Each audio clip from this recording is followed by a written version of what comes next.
নাই তেনেহলে দেখা গ'ল যে আমাৰ এই তাৰাইখেতি এলেকাত মই এইটো মাত্ৰ এখন গাঁৱৰ নাম কোৱা নাই এই এলেকাত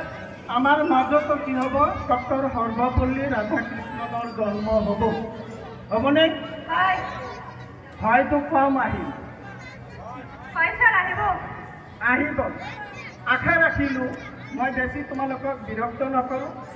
যে পিতৃ মাতৃয়ে জন্মহে দিয়ে শিক্ষকে তোমালোকৰ পথ প্ৰদৰ্শন কৰি দেখুৱাই দিয়ে গতিকে আজিৰ পৰা এটা সংকল্প কৰিব লাগিব যে আজিৰ পৰা এটা স্নেপ লৈ ল'ব যে আমি ছাৰ বাইদেউ পিতৃ মাতৃ আৰু বয়োজ্যেষ্ঠসকলৰ কথা আখৰে আখৰে পালন কৰিম হাতটো মুঠি অলপ 5 আঙুলি মুঠি ঠিক কৰি দিয়ে উঠ কৰি দিয়ে ছাৰৰ হাতত কিন্তু ৰেকৰ্ড থাকি গ'ল তাৰ পিছত মই আৰু এটা কথা কৈছোঁ আগন্তুক যিটো বাৰ্ষিক অধিৱেশন হ'ব সেইটো যোৱাৰ পিছত আকৌ তোমালোকৰ ফাইনেল অধিৱেশন হ'ব তোমালোকে 100%ৰ কথা কৈছা মই 80%লৈকে যিবিলাক ছাত্ৰ ছাত্ৰীয়ে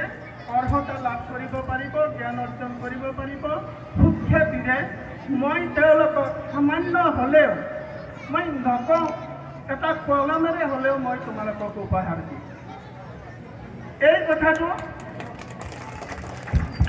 তোমালোকে মনত ৰাখিবা আৰু যিমানখিনি পাৰা তোমালোকে বাস্তৱত ৰূপায়িত কৰাৰ কাৰণে চেষ্টা কৰিবা মই যেহেতু সোমাই আছে মই তোমালোকক দুআষাৰ কোৱাৰ কাৰণে মই ৰৈ আছোঁ